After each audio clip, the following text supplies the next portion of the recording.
Allez, c'est parti. Aujourd'hui, on part direction le soleil, au cœur du meeting d'hiver de Cagnes-sur-Mer. On va laisser de côté les statistiques pures et dures pour vraiment décortiquer l'art de trouver les bons chevaux pour le prix de grâce. Ensemble, on va essayer de craquer le code. Faut imaginer un peu le tableau.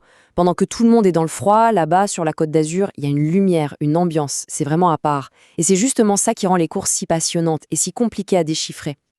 Mais attention, il ne faut pas se laisser avoir par le décor de carte postale. Derrière cette beauté se cache un vrai casse-tête. À Cagnes, souvent, la forme du cheval sur le moment et sa connaissance de la piste, ça compte beaucoup plus que sa valeur sur le papier. L'objectif, c'est donc d'apprendre à parier malin dans ce contexte si spécial. Et pour vraiment piger comment ça marche à Cagnes, il faut écouter les histoires du terrain. Parfois, une simple anecdote vécue sur place, ça en dit beaucoup plus que n'importe quelle base de données. Justement, l'expert qui nous guide dans cette analyse raconte un truc assez fou. Un jour de février, là-bas, il a assisté à une course qui a complètement changé sa façon de voir les choses. Un moment où les chiffres, ils ne voulaient plus rien dire. C'était l'instinct et rien d'autre. Imaginez un peu la scène. Tout le monde joue le favori du coin. Et à côté, on a ce cheval, un peu sur les nerfs, qui part avec le pire numéro possible, le 16. Sur le papier, c'est mission impossible. Sauf que son jockey, un vieux de la vieille, tente un coup de génie. Et contre toute attente, l'outsider l'emporte, à 25 contre 1. Et voilà, c'est ça la grande leçon. À Cagnes-sur-Mer, connaître la piste sur le bout des doigts, cette fameuse science du parcours, ça peut faire exploser tous les pronostics. Et c'est cette petite étincelle qu'on va maintenant apprendre à repérer. Ok, c'est bien beau tout ça, mais concrètement, on fait comment? Comment on peut, nous aussi, arriver à décrypter ce fameux code cagnois? Voyons voir. En gros, il y a 3 choses à vérifier en priorité. D'abord, est-ce que le cheval aime cette piste? S'il a déjà gagné ici, c'est un gros plus. Ensuite, sa fraîcheur. Le meeting est long, c'est un vrai marathon, alors attention aux chevaux qui commencent à fatiguer. Et enfin, le duo jockey-entraîneur. Les locaux, ils connaissent les moindres recoins de la piste, c'est un avantage énorme. Alors ça, c'est hyper important à Cagnes, le numéro de départ. Partir avec un petit numéro près de la barrière, c'est comme prendre un raccourci. On économise de l'énergie. À l'inverse, partir tout à l'extérieur comme notre fameux cheval au numéro 16, ça relève de l'exploit et il faut un jockey exceptionnel pour s'en sortir. Bon, maintenant qu'on a les bases théoriques, passons à la pratique. On va prendre une vraie course et voir comment assembler toutes les pièces du puzzle pour essayer de construire un pari qui tient la route. Voilà notre course test, le prix de grâce. On est sur du gazon sur 2150 mètres. Mais, attention, l'info cruciale, celle qui change tout, c'est l'état du terrain. Très souple. C'est un détail capital qui va tout de suite avantager certains chevaux et en pénaliser d'autres. Et là, petite astuce d'initié, un truc vraiment important à savoir. Il faut repérer les chevaux qui ont l'habitude de courir dans des catégories bien plus relevées et qui, pour une fois, descendent, jouer contre moins fort. C'est un peu comme si un joueur de Ligue 1 venait faire un match en Ligue 2.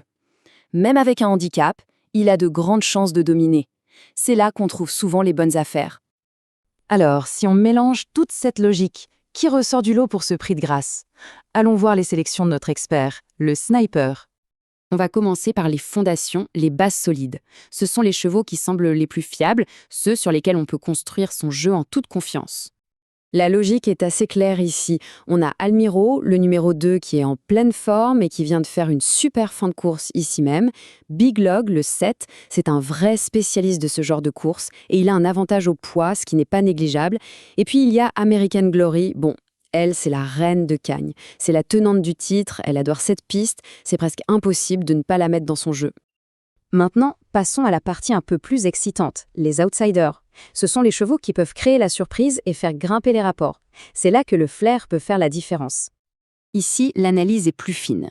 Purple Mood, le 16, il reste sur une victoire très facile et on a l'impression qu'il en a encore sous la pédale. Gold Player, le 12, ce n'est pas seulement un habitué de Cagnes, c'est surtout un cheval qui adore le terrain souple, pile la condition du jour. Et enfin, Grand Balcon, le 10, il est en train de revenir à son meilleur niveau et en plus, il a un super numéro de départ, le 2. C'est un atout tactique énorme. Allez, le moment que beaucoup t'attendent. Les coups de poker, les paris un peu fous. Les chevaux à très grosse cote qui, s'ils passent la ligne en tête, peuvent vraiment rapporter gros. Le vrai piment du jeu. Là, on est dans le pari audacieux mais réfléchi. Prince de Montfort, le 1, c'est un ancien très bon cheval qui a été un peu oublié, mais ce terrain lourd pourrait complètement le réveiller. Pestac le 15, méfiance. Il court toujours mieux que son classement final ne le laisse penser. Et la Masigogo le 11, c'est le gros point d'interrogation. Elle fait sa rentrée après une longue pause, mais si elle est prête, ça peut faire un malheur. C'est le genre de surprise typique à Cagnes. Bon, après toute cette analyse, qu'est-ce qu'on doit retenir de tout ça? C'est quoi le message principal? En fait, pour réussir à Cagnes, il ne faut pas seulement regarder les chiffres. C'est un art, un équilibre fragile entre une analyse sérieuse, bien sûr, et puis l'observation, l'intuition, ce fameux feeling qui vient du fait qu'on comprend l'endroit, son atmosphère, ses pièges. Et ça nous amène à une question bien plus large, finalement. À notre époque où les algorithmes, le big data semblent tout contrôler, que ce soit dans le sport, la finance ou ailleurs, quelle place reste-t-il pour l'instinct, pour l'intuition humaine?